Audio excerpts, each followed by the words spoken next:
On February 9th of 2004, 21-year-old UMass student Maura Murray drove from her dorm in Amherst, Massachusetts to the White Mountains of New Hampshire. At approximately 7:27 p.m., Maura spun out her 1996 Saturn on a hairpin turn on Route 112 in North Haverhill. There has never been a credible sighting of Maura since. Maura is 5 foot 7 inches tall. She weighs 120 pounds, and she has brown hair and hazel eyes. If you have any information regarding Maura's disappearance, please submit it to us, the Murray family through their Facebook page, or the New Hampshire State Police Cold Case Unit. This is Missing Maura Murray.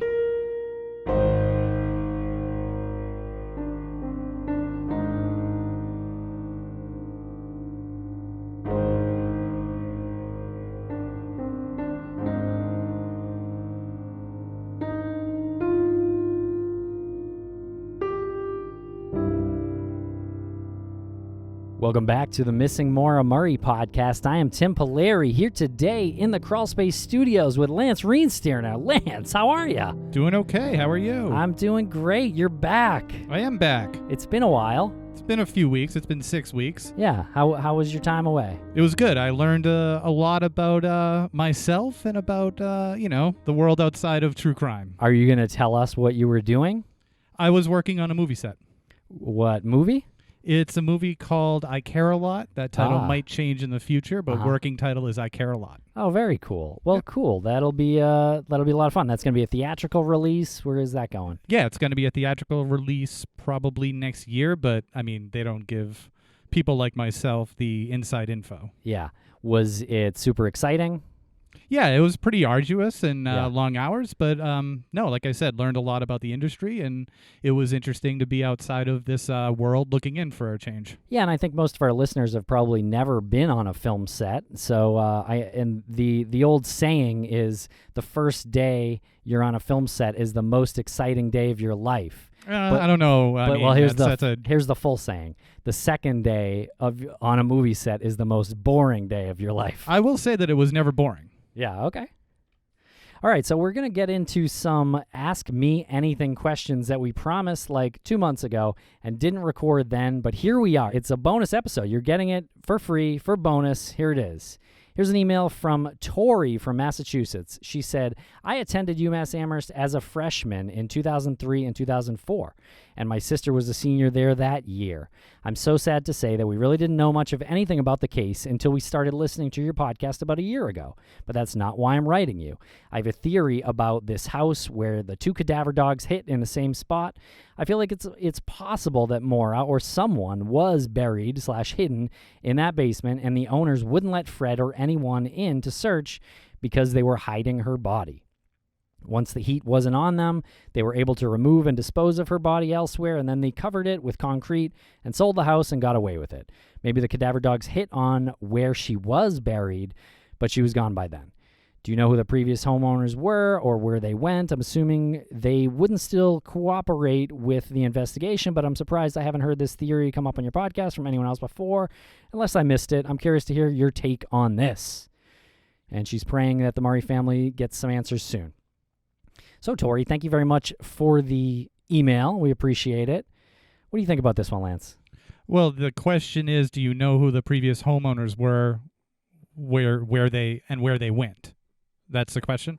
Yeah, that's part of it. Yeah. I don't know where they went. Yeah. We do know who they were. Right. We're not really obligated. We're not really we don't have the liberties to say who they are. I don't want to. I mean, I guess give up anyone's personal privacy. Right. I mean, I suppose we could, but we could. I mean, it's out there. If you look for it, you could find it. I mean, I don't think there's anything illegal about saying it at this point, but you're going to get people throwing stones at them for potentially for no reason. Now, do we believe Maura was in that house? I don't know. I really don't know. I know there's discrepancies. I know the dogs hit there. The Murray-led search, cadaver dogs hit there. The dog Eisen that we met. Doesn't seem like Eisen's got his head up his butt, Lance. Eisen seems like he's on it. I think that what she's also indicating here is that perhaps there was a body there that could have been removed before the dogs were able to come in during the Murray search. And I think that that's possible with cadaver dogs. They might be able to hit on a place that had a body there at one point. Again, not entirely sure the details of where they hit. We heard, an area where they hit. We don't know the surrounding areas. We talked a lot about maybe there was some graveyard or some sort of washout from a graveyard that might have brought in some confusion with the dog. So they might have caught a whiff of something that had been previously dead for a while that might have maybe washed out underneath the house. I mean, these are old. It's an old area. Yeah. Could have been anything.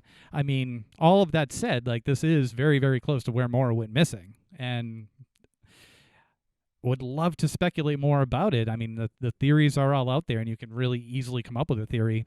I hope I'm doing justice to the answer here, but it's just very hard to answer. Yeah, I don't know. I wish I knew more too. Really don't. It's hard to answer. It's hard to answer that. We'd never been in the house. We didn't speak to the new or old owners. Yeah, and there's a lot of communication that still goes on between us and the family, and even Maggie and Art, and they talk to law enforcement up there in New Hampshire. So if anything does come out, we will cover that as best we can and as responsibly as we can. Okay, here's one from Chastity. She said she's been listening since episode 1, but just finished up to episode 97.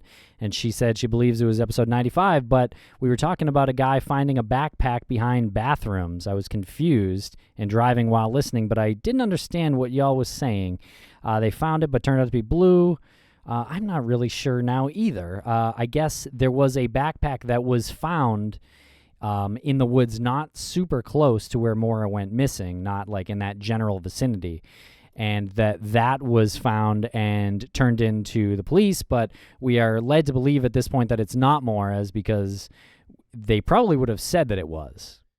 And we're talking about the backpack that was found Back Lake, I think? Yeah, Back Lake or Back Mountain or something, and it was by a fire tower or something.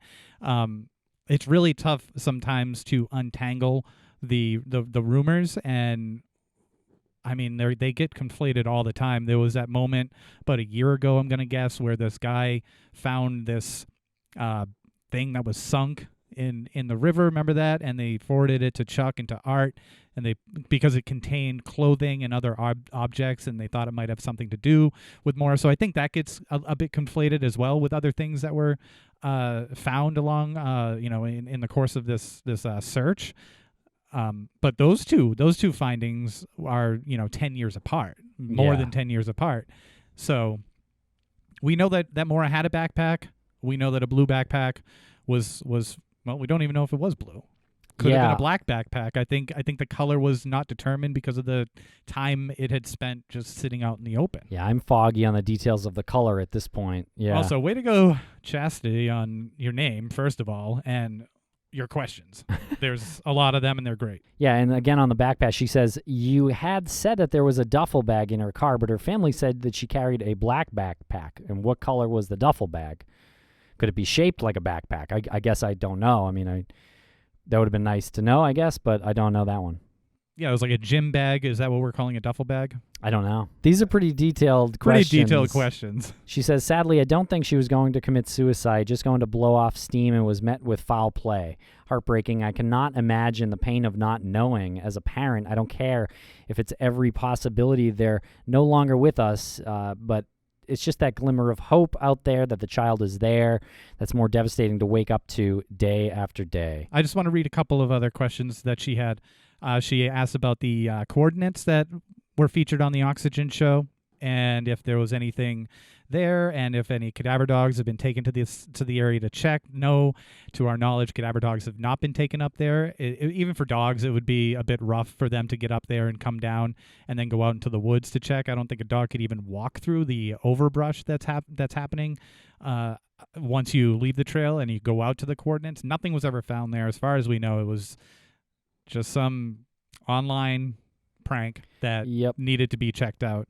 And on top of that question about the Oxygen show, she wants to know about the A-frame house, and it lit up from the luminol, and has that ever been explained? We went in there with our own testing of the luminol, and nothing lit up. Well, we didn't really do the luminol right. We didn't do the luminol correctly, so there was never any explanation on that one. Yeah, not to us. Yeah, yeah. We heard from the old owner who said that he tried the luminol, who is a professional law enforcement professional in a different sort of pocket of law enforcement, but he did try it and he has had experience with it, and that's what he said. Now, we've heard a lot of things about luminol. Luminol can give false readings for certain cleaning products even. Yeah, so, like bleach. Yeah, so that might be where the answer lies in the luminol glowing inside the closet in the A-frame. And, yeah, the concrete that was poured was never recorded in the land records. I'm assuming we're talking about the one on the A-frame house, that slab of concrete. Numerous tests have been done with that. There have been no biological material underneath the surface, and it really looks like something was set up there, possibly like a tower, like a little like fire tower or something like that. Yeah. The footprint of the holes that are in the concrete are very similar to that of like a fire tower. So there's nothing underneath. I mean, it's in a weird spot, but if you take out that house and you put a fire tower there, like, I'm not even sure when the fire tower would have been there, but it doesn't feel as weird once you're looking at it and you don't look at the house. You look at the positioning of the slab. Yeah, there could have been a fire tower there. Hunting tower, possible. Maybe. Yeah. Here's one from Curtis. He says, not Curtis Murray. He said, I wanted to first thank you guys for the time and effort you put into the podcast/show. He says, my daughter is a freshman in college at UCF, and she basically decided to be a lawyer because of the Innocence Project and true crime shows like yours. Well, that's nice. amazing. Yeah. Your show, outside of all the good work and attention it has brought to the case, is something that my daughter and I now share, and it has been a blessing. After watching the Oxygen documentary and listening to your podcast for about 2 weeks, I declared myself an expert on the subject of Maura Murray and borderline a master detective. What fascinates me most about this case is that it's almost 3 cases in one. First, the days before she left, Maura seemed to be unraveling and a mess. Then the drive. Not many people just up and leave without telling anybody anything. Has she ever done that before? Just bounced for a couple days. Lastly, the accident. And he says, I won't even get into that because everything there is a question. But it seems like more of the focus on the accident and after. I can't really get past before the accident. Okay, so I see what he's saying. Has she ever left for a couple days before? I mean, we didn't know Maura, but there is a story of her leaving. I think it's skipping a day of high school, right, and going to Boston, taking the train or bus into high school. I don't know if it was high school, but Yeah. she definitely left during the week and went into Boston. Well, that's the story we heard. Yeah, I think that was in the Disappeared episode. Yeah, and she was known to be an avid hiker, whether it was with her father or with her friends. It's not outside the realm of possibility that this was the first time she decided to go up to the White Mountains by herself. She'd been there numerous times. And I might disagree a little bit with someone saying that people just don't go off on their own. I think that happens more often than we are aware or consider. Yeah, a good reminder to tell somebody where you're going if you are going away. Even if you're going away by yourself somewhere and you don't want people to know, it's very important to just tell at least one person, please. So Curtis goes on to say, I've been in produce sales since 2000. I've had a cell phone ever since. I remember back in 2004 I had a BlackBerry but didn't have navigation. Did Maura print up MapQuest directions to where she was actually going? Or maybe did she have a GPS machine in her car? And so Maura actually printed up directions to Burlington, Vermont, which is not where she ended up. So that's a bit perplexing to us. I think I spoke about it maybe on the last episode we did, that there is sort of a split when you're going up 91, and you can go one way towards Burlington, or you can stay on 91 that takes you into New Hampshire. And so some speculation was that maybe she got messed up at that highway interchange. I think it's more simple. I think she didn't know where she was going, and she started heading north, and she had the printed up directions because she didn't know exactly how to get to Burlington, but she knew how to get to the White Mountains, and she probably just made up her mind when it came time to make that decision. So you think she pivoted somewhere on the road? Well, I think she made a decision to go to the White Mountains as opposed to Burlington. After she had left her. Yeah. After her dorm, yeah. Yeah, I think maybe she just printed it up as a possibility. Yeah, I don't know. I kind of feel like she got lost some way. I don't know if it was on the highway or afterwards, but So Curtis says, I know Maura was busy with school and work, but was she dating anyone besides her long-distance boyfriend? Not that we know of, not that we've ever heard of. Something small, but I go up to New Hampshire yearly for summer vacation with the family and always stop at the rest stops by the Mass New Hampshire line where there are New Hampshire state liquor stores and lotto because of the taxes. And he says, the reason I bring that up is because if I'm knowingly taking a long drive, I usually don't buy the alcohol until I get close to the destination. And Morris seemed to be going on a stakeout. I'm not sure what that means, but I do get what he's saying, right? There's no taxes at that New Hampshire liquor store. Is he saying it would be cheaper? Yeah. As opposed to buying it at the liquor store in Amherst? Yeah. Interesting. Wonder how much cheaper. Like you're talking like $10 or something like that? I mean, if you're going to buy in bulk, then it would make more sense to stop there. She spent like 40 something bucks though. Probably $5 at the most though. You're probably talking. I mean, that's just, considering that she remembered it was on the way. Yeah. I mean, he said that he went there often. Maura went there often as well, but she never went there alone. So I don't know if that was like the first thing that she was thinking. It was like maybe she just wanted to get the alcohol. So, I can't speculate. Yeah. on that. I also don't know if the New Hampshire liquor store is present off of 91. I know it's present off of 93. Yeah, it's 93. Yeah. Yeah, but I don't recall seeing it on 91. I don't think it is. Yeah, so maybe that's the answer there. And then he says, is there any connection between her and her friends and anyone on the Haverhill police force? Not that we know of. He says like some young cop at the time meeting her at a UMass party. Definitely not that we have ever heard of. And has she ever gone with family or friends on that road before? Again, not that we ever know of. Fred Murray, her dad, likes to think that she was headed to Bartlett and that's why she was on that road. You're talking Route 112. Yeah, Route 112, that she was crossing over from 91 where she went north up there and got off and took Route 112 that would get you over to the 93 side and potentially on your way to Bartlett. According to Fred, I believe, well, she went to Jigger Johnson. Yeah. And I believe you'd need to go 112 to get to Jigger Johnson. Is that close? Is that right by there? Jigger Johnson Campground is actually on 112 on the other side of Lincoln. Oh, okay. Interesting. So you'd be crossing, if you're going up 91, you'd be crossing Lincoln through 112 to get to Jigger Johnson. So you'd take 112 from where you get off of 91 all the way east, all the way past 93 and past Lincoln. Yeah. Okay, interesting. It's close to Mount Kerrigan. And here's one from Shelley from Dacula, Georgia, which is Dracula without the R. She says, follower of Maura's story for a few years, read the books, watched the shows, listened to the podcasts. Love you guys here and on Crawlspace. Thank you, Shelley. Shout out, Shelley. She says, thanks for keeping Maura's story alive. My question is, on a podcast or on here or somewhere, there was a mention once that I've heard of about Maura's alarm clock going off in her dorm room and that someone had to go in and turn it off. What time was it set for, and was it set for the day after she went missing? Was that the only time it happened? Interesting if it was set and she wasn't planning on returning. Yeah, I think that was in the episode that we did like a few months ago with Clint Harding. Mm-hmm. That was the first time I had heard it too, actually. And I don't really recall the details. I don't know if anyone knows what time it went off. Yeah. But it was the next morning.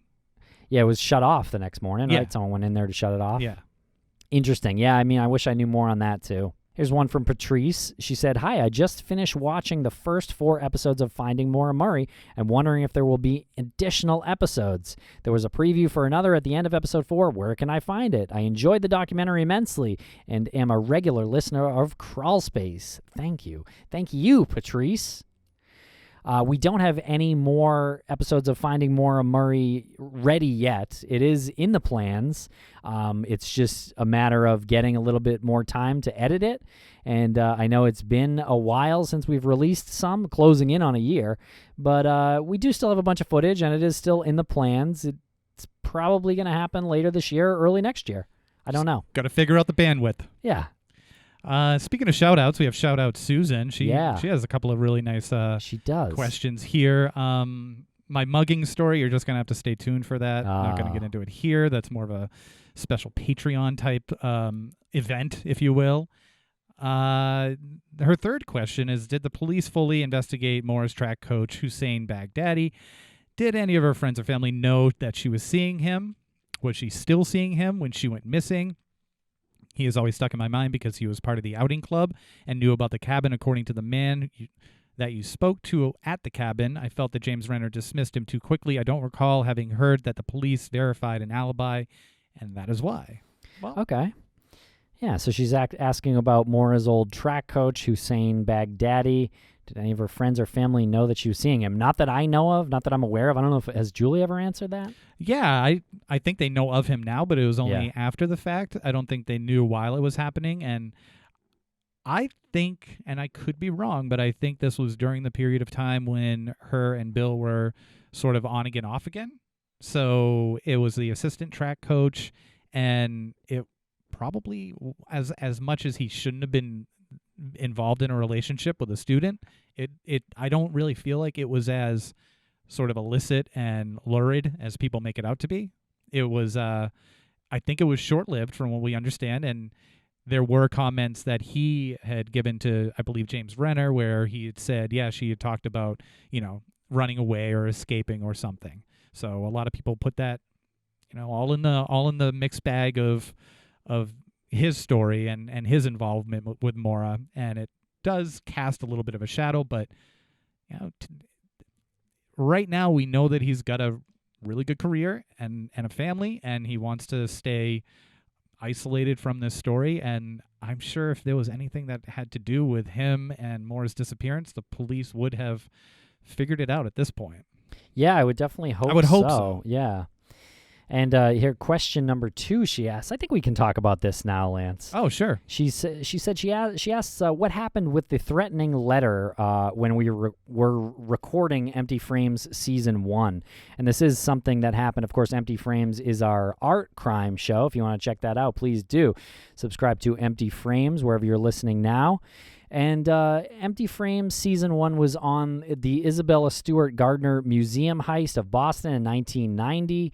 And we did get some threatening emails from someone who we had discussed in that season, and someone with a criminal record, and someone that we didn't really want to continue pissing off. Yeah, I mean, this guy is always mentioned when people talk about the Gardner Museum heist. If you look into it even a little bit, even on the surface level, this guy's name comes up. So his name has been mentioned in a ton of things, but maybe he reaches out to everybody who mentions his name. I don't know. And threatens them in not so veiled ways. But he said in email, paintings aren't the only things that go missing. Yeah.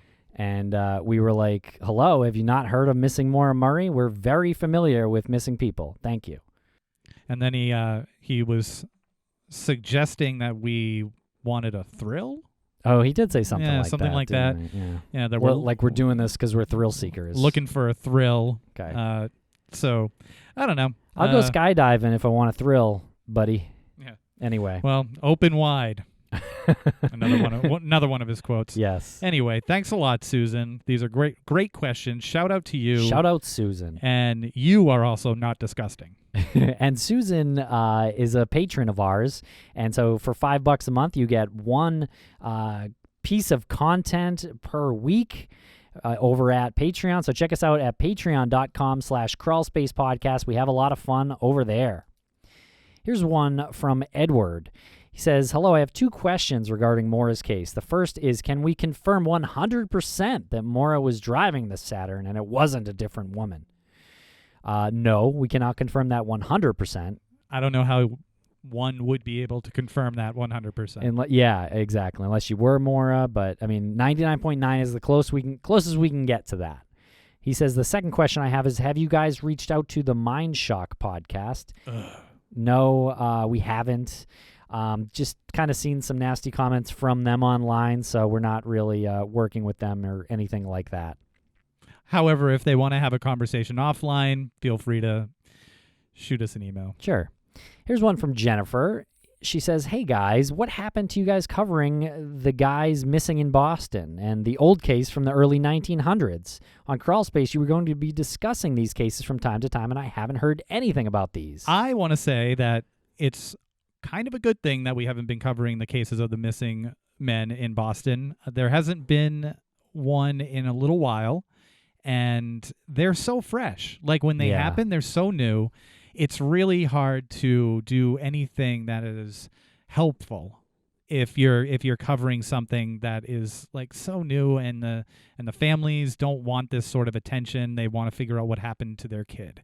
So I mean, while we did promise these things, we covered it. If there's any new information on the old cases, we'll definitely bring that up. But any new ones that happen right now, if there's a missing person that happens to be in the Boston area, we'll definitely mention that. But it's not going to be an in-depth thing. If you know, in the unfortunate circumstance that a body is found, you just kind of have to be respectful and let things play out. Yeah, we did speak to a woman named, I think her name is Ina, and she had a relative, I think it was her brother, who we had talked about on the show. Yeah. We spoke to her a few months ago, so that was something we were considering bringing you guys. Ina, if you're out there listening, hit us back up. We'll have you on the show. Yeah. We started a good dialogue with her. I think that's when I just started thinking about it, that this is like a heavy thing for people. It's a hard case to cover, and especially when like a lot of it points to like, a serial killer or like something paranormal, when it doesn't really seem like that is the case to us anyway. Yeah, and I would hate it if it was my brother or, and they're saying like, is it a smiley face killer thing or is it a paranormal thing? Yeah.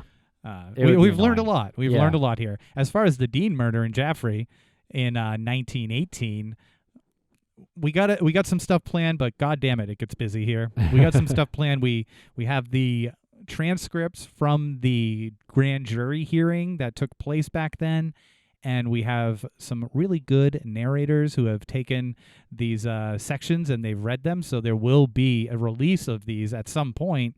It's just, again, a matter of trying to find the old bandwidth to make it happen. Yeah. So here's one from Luciana. She says, why do you think it is that some cases, such as Maura Murray, Amy Mihalovic, Brian Schaefer, Jacob Wetterling, provide or provoke so much attention, discussion, podcasts, and popularity, while there are so many other missing person, unidentified persons, and unsolved murders that are rarely mentioned? I think that's an interesting point. I think it's super interesting, and I would love to have Maggie Freeling on to talk about her work that she does with the indigenous women of color, just all of these like minorities that go unnamed. The reason why these are popular are because they're relatable people. They're relatable to what we see every day, and they're incredible mysteries. They have no evidence, they have no trace. So that on top of it helps when inquisitive minds want to figure something out. Yeah, it's when a type of situation where your imagination can kind of get a hold of you and take you somewhere. I think that's a big part of it. But I don't know. I mean, I do think it's an interesting question. Why do they provoke so much attention, podcasts? And I do think there's something in like the podcast sphere that kind of certain cases get caught up in like a windmill and kind of get repeated by podcasts in this field. I think that's happened a lot. Yeah. And I mean, it's a lot more appealing to look at someone like Brian Schaefer than someone who is a minority who is found on the streets of Baltimore or Chicago, Yeah, I mean, I think it's all about the mystery, right? I think it's a heavy combination of the mystery and them being relatable to you. Me? Well, I mean, you, the general the royal public. You. Yeah. Here's one from Chris. He says, we know Maura was at least messing with the trunk of her car due to the witness statement, quote, a flurry of activity in the trunk, end quote. And the rag in the tailpipe was kept in the trunk. I believe it is very possible she climbed into the trunk to hide and likely succumbed to the elements as she could not escape that vehicle. As per the article, we know there was not a trunk release inside that model of car and inside the trunk. So this would mean that the police and or tow truck driver would have discovered and hidden the body. Would love to hear your thoughts and possible explanation on this.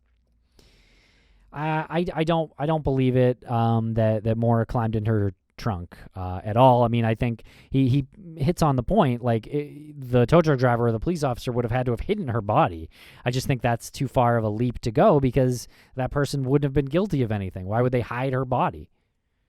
I think, again, what we keep bringing up is that to explore anything other than what we know isn't really going to get us anywhere. What we know is that there was a rag in the tailpipe, and we know that there was a flurry of activity at the trunk, and we know that Fred had told her what to do in case she wanted to stop the car from sputtering in situations. So all of that leads to her putting the rag in the tailpipe, and according to all of the other accounts, there's no indication that she got into the trunk or was forced into the trunk. Yeah. I mean, say what you will about the Westmans, Faith Westman, who had called it in and right across the street. I would like to think that if she had seen some sort of activity by the trunk right around that time that included someone putting Maura in the trunk, then she would have reported that. Yeah. Now, if it had happened like the police did it or someone came along right after Butch was there and Faith just wasn't looking, I mean, you still have witness A pulling up at some point. Like, to put him in the trunk that quickly, to put someone in a trunk that quickly, or even if she did it herself. Even if she did it herself, I mean, that's more of like a plausible thing for me, I guess, if we're going there. But I'm not. I mean, that's like she's done nothing to indicate that she would be that dumb. And she wasn't yelling while, there was a couple hours of people around the car checking out the scene. Like, she wasn't yelling and screaming, "Help, get me out." So yeah, I don't think the trunk has any validity to it. I think it's exactly what we have always thought it was. She got the rag out of the trunk. Yeah, I do too.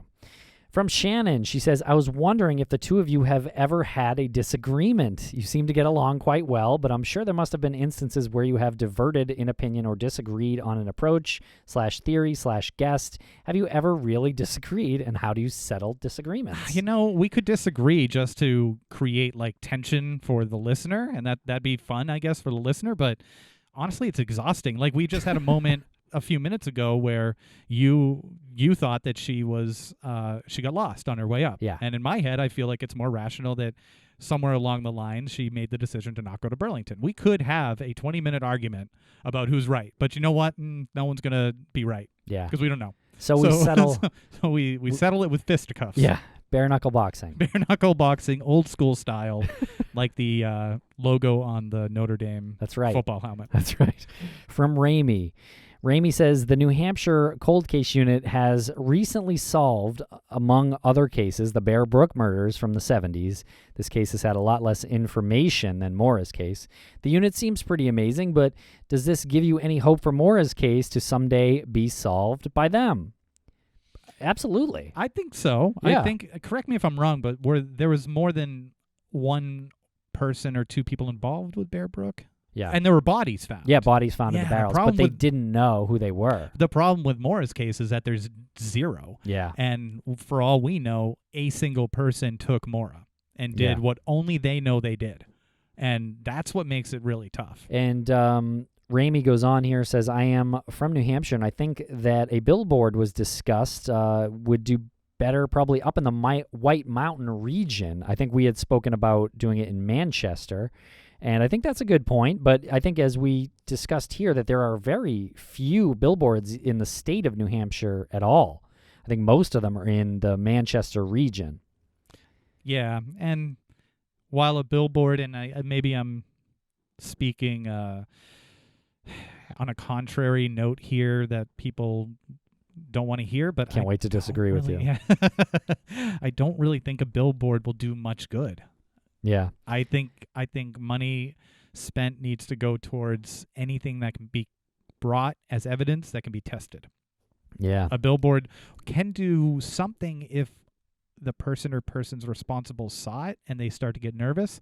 But after all of this attention that's on there, the TV show, the news, the news pressers that just happened with the new searches, this show, Aaron's show, I mean, there's so much out there right now. I don't know what a billboard's going to do that's going to make somebody nervous. Yeah, I mean, I guess just looking at it potentially, but more from Raimi. She says, any thoughts about Nathaniel Kibbe being involved in Maura's disappearance? He had kidnapped Abigail Hernandez in the same area of New Hampshire. Kibbe would have been about 19 at the time of Maura's disappearance. That's pushing it for a serial killer. Yeah, I mean, we've definitely heard about this Nathaniel Kibbe and the Yeah. Abigail Hernandez case, but haven't really tried to connect them very hard at all. I think, it's a little unlikely. I think, you think in 15 years, right? So if this guy, kidnapped Maura 15 years ago and then kidnapped Abigail Hernandez late, like 10, 15 years later, it just seems like there might have been more in the meantime, I think it's important to look at it and try to weed it out. Yeah. Take it out of the equation, like you should do with Israel Keys. Yeah. Right. Very, very interesting possibility, but from a step back, you can see this probably isn't a realistic scenario, especially if you just simply look at the area in which she went missing. She says there seems to be a lot of thoughts on why Maura wouldn't have run down Bradley Hill Road. Any reasons why?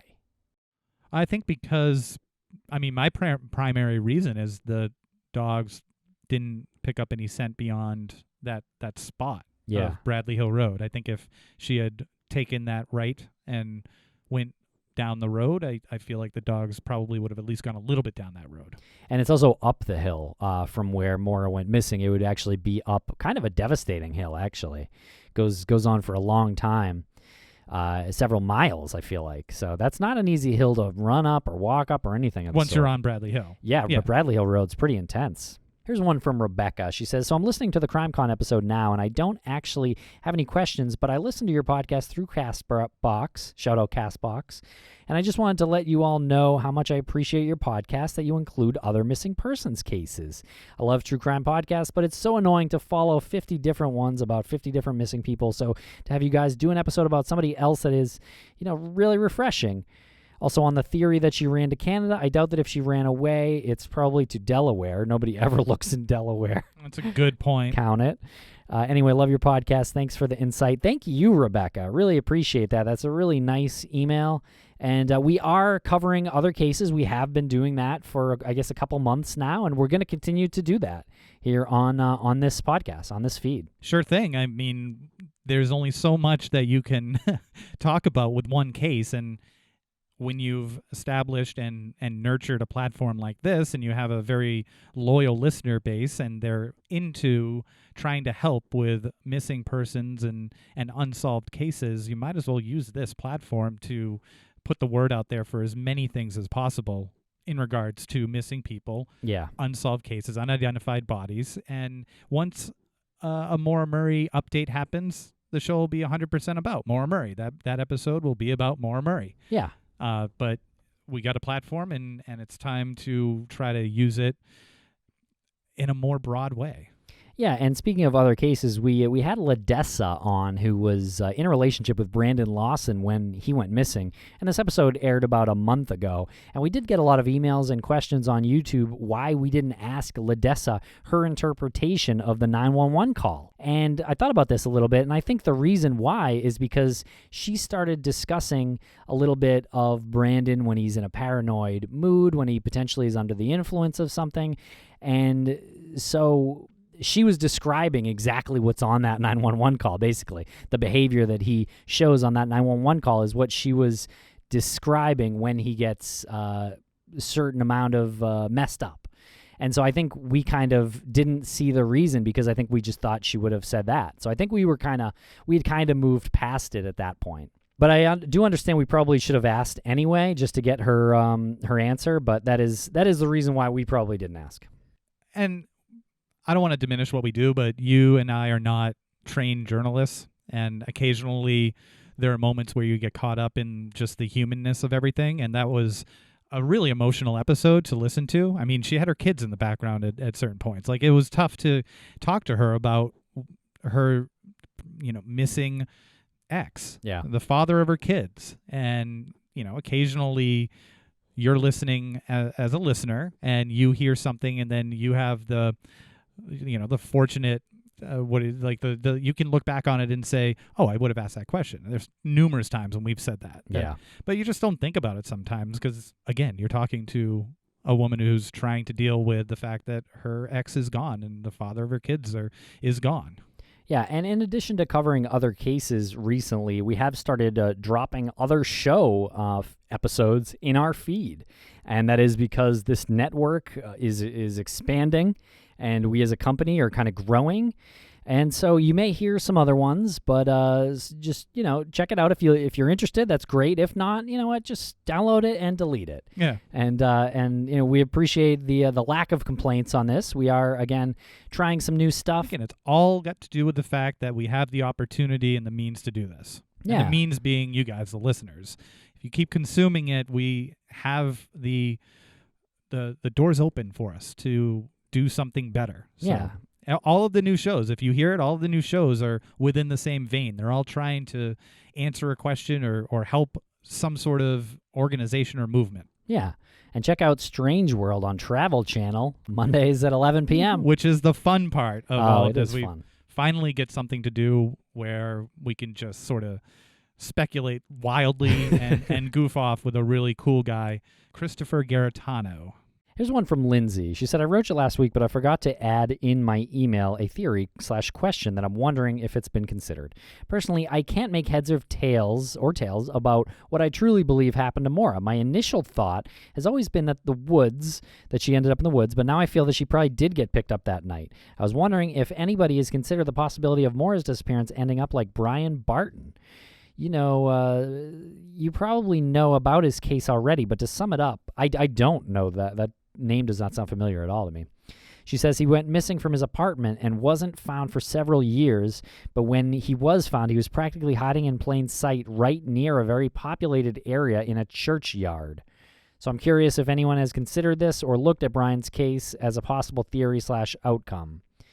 I would say I think countless people have considered that, as evidenced by some of the searches that happen up there yearly or maybe twice a year sometimes. People are searching that, direct vicinity, and including us. We've been there doing the same thing. So I think that's definitely been considered. I don't personally think she's right there in that vicinity, but I do think it's a possibility. Right. You can't dismiss any possibility that comes up.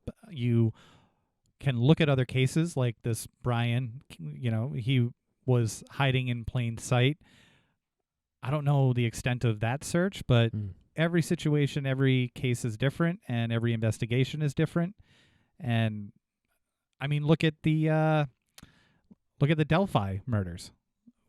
They had a certain composite sketch that was out there for a long time, and then it changed so drastically recently. Yeah. So there's a complete 180 in some investigation. It's really tough to use one investigation in one case and say, well, this happened over here. Has it been considered that it could happen over here? Well, of course, but the odds of it are pretty staggering.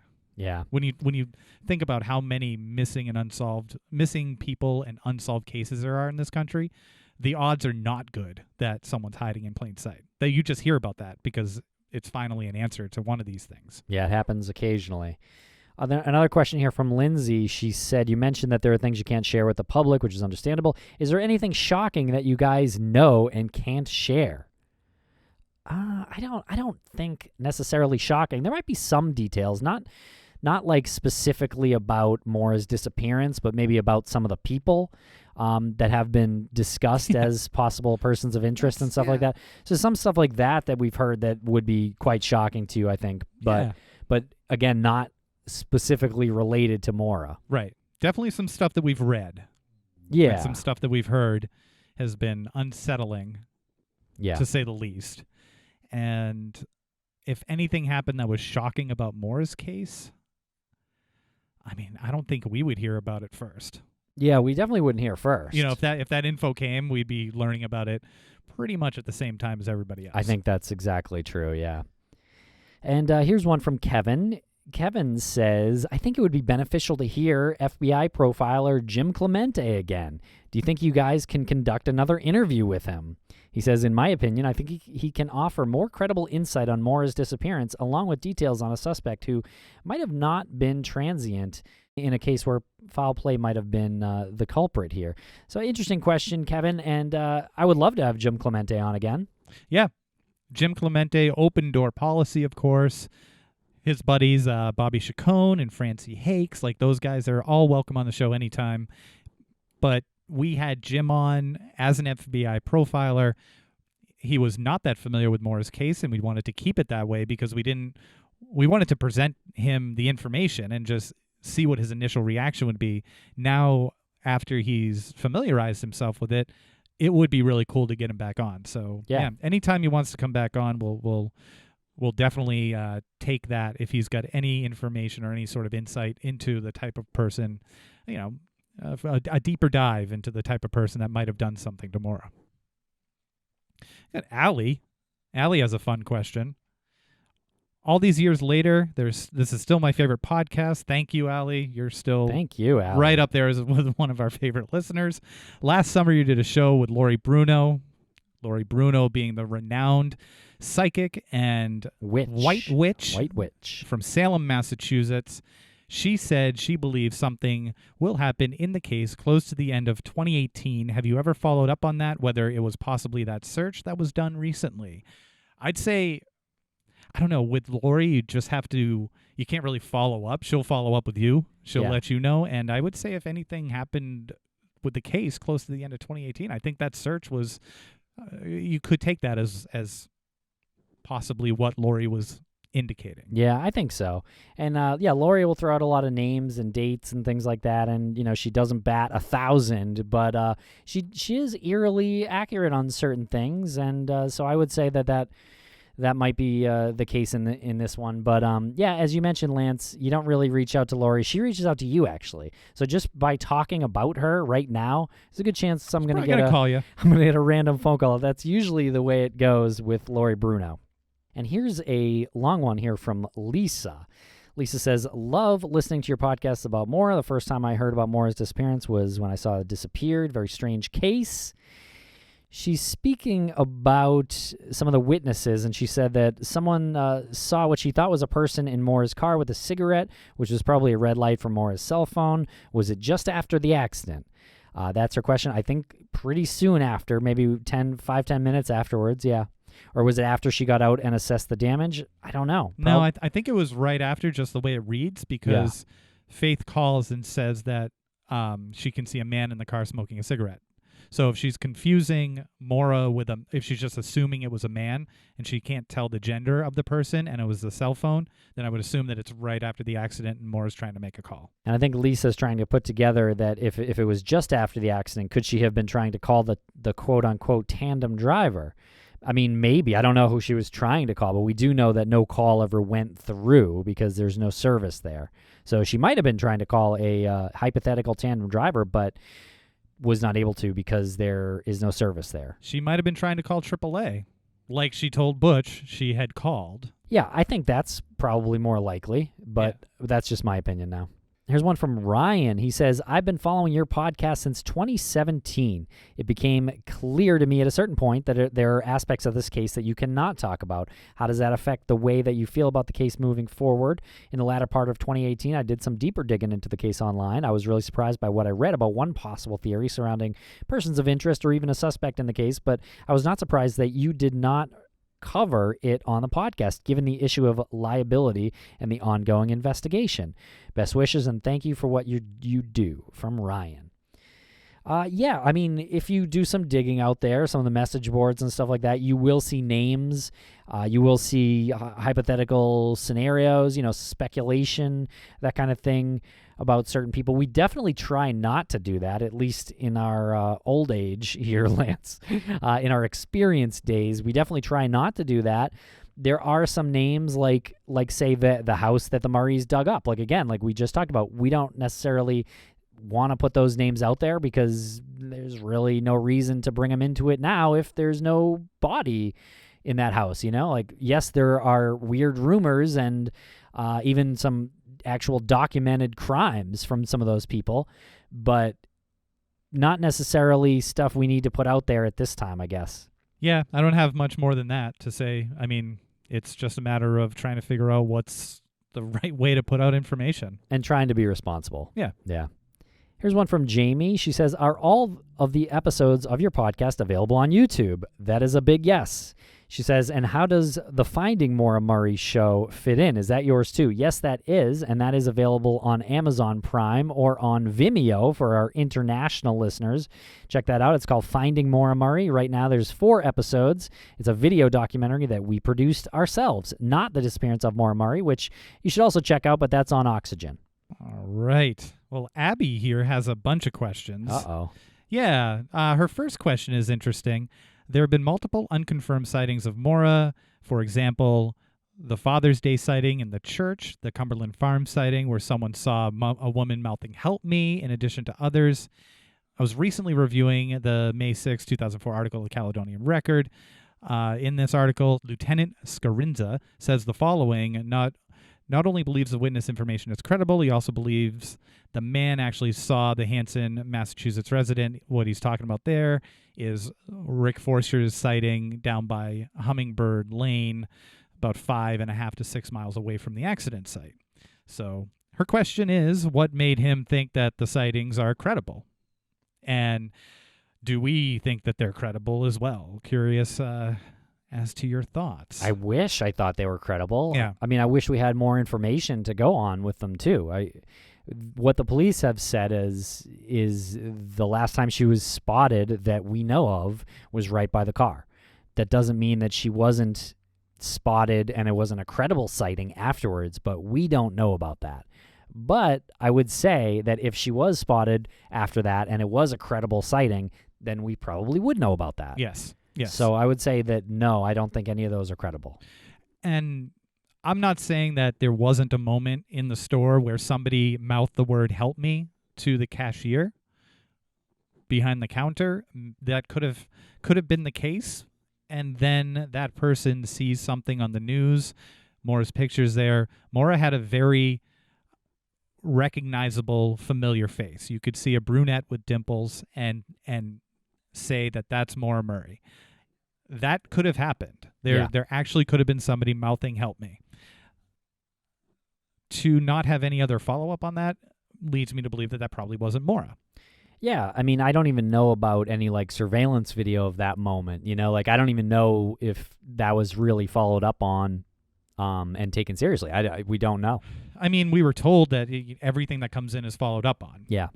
To the point of how much do you follow up on this years later? Right. Yeah. I mean, you can try to pull that surveillance tape, and if it's not Maura, can you identify the people? I don't know. I mean, it's definitely a different operation in that case. Yeah. And the Father's Day sighting in the church, I'm kind of fuzzy on that. I know that there was like a name that was signed in a book. So yeah, I don't know about that one. I'd say the overall,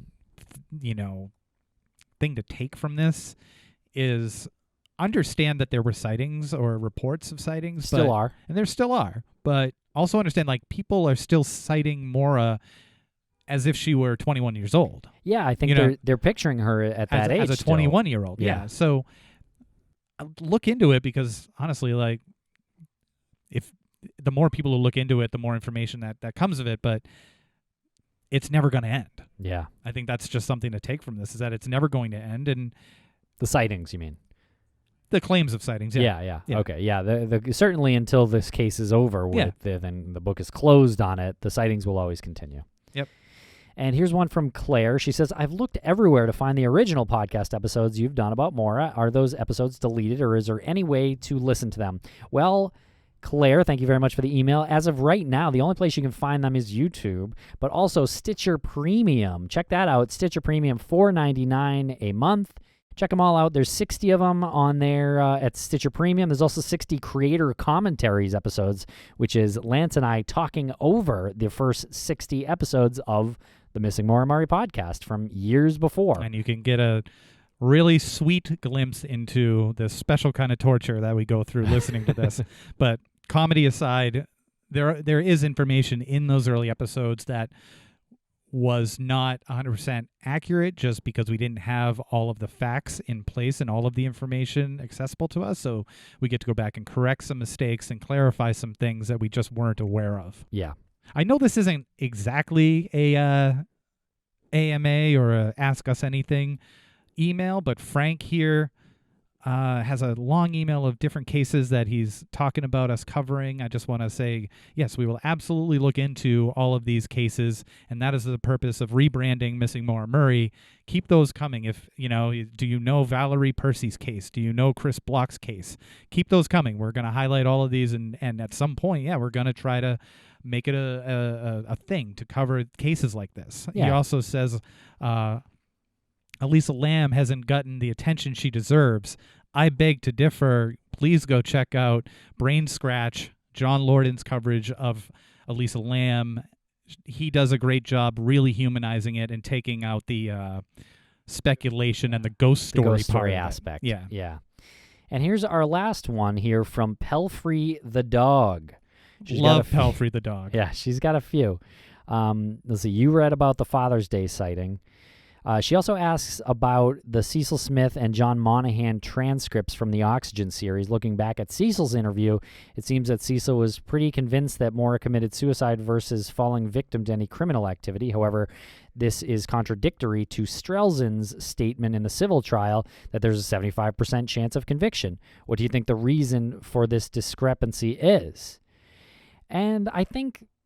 Now, it is still really interesting that Strelzin said he thought there was a 75% chance of conviction, but I think the answer, you kind of answered in the question. I think because the New Hampshire State Police was going through a lawsuit in which they were trying to prove that they were close to conviction, that's why he said that. I don't think he was lying necessarily. I don't know. I'm sure that he does believe there's a good chance of conviction in Maura's case, but obviously it's been about 10 years later and that hasn't happened. So I think the reason he said that is because he thought that they would get a conviction, but also because they had just won a case against Fred Murray about giving out information, and that was why they didn't want to give out information, was because they thought they were going to get a conviction. Do you know what I mean? Yeah. It's really tough to...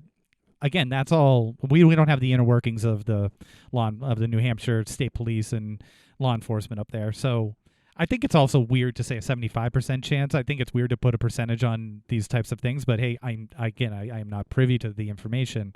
But I am in agreement with what you're saying, like the reasonings behind that. Yeah, I think that makes the most sense in my head. She says, any chance you could have Deb, the dog handler, back on the podcast to explain what could have caused the dogs to be wrong in the house that was searched? I would love to hear her explanation, her expert opinion on the whole thing. And I think we did reach out to her but didn't hear back. Is that accurate? Well, she has her, I guess, her protege, our buddy. Yes. Yeah, Travis. Yeah, so Travi D. So... He said that he would reach out to her. He said that she would love to come back on, and he would reach out to her. And then, we just haven't heard back. I think people get busy, and just check in again, and maybe we can get the two of them back on, and they can try to explain what would cause dogs to have a false positive reaction. Yeah, and do they think it's a false positive reaction? Question 6 here: who is better at arm wrestling, Tim or Lance? I don't know. I'm going to go with Tim. Yeah, you got longer arms. And you also dislocated your left elbow. That's true. A few months ago. So, lost a bit of arm strength there. So, I do have my right, which I could try to work with. But you mean you're wrong? Am I wrong? How is Eric the dog? Number 5, the question. Eric's doing great. Yep, follow him on Twitter, @SuperBallon1. He's a delight. And Abby goes on to say, thank you very much, and I will be at the October 5th show in Brooklyn that we are doing with Maggie Freeling from the Disappearance of Maura Murray TV show from Oxygen. She is going to be there with me and Lance and Patrick Hines and Jillian Pensavalle of True Crime Obsessed, the true crime comedy podcast that is actually really funny and a lot of fun. So check out that show. There are links in the show notes. That's at the Bell House, which is a familiar stomping ground for True Crime Obsessed, and that is going to be a ridiculous night. It really is. So thank you very much for listening here, everybody. We really appreciate it, and we will be back next week.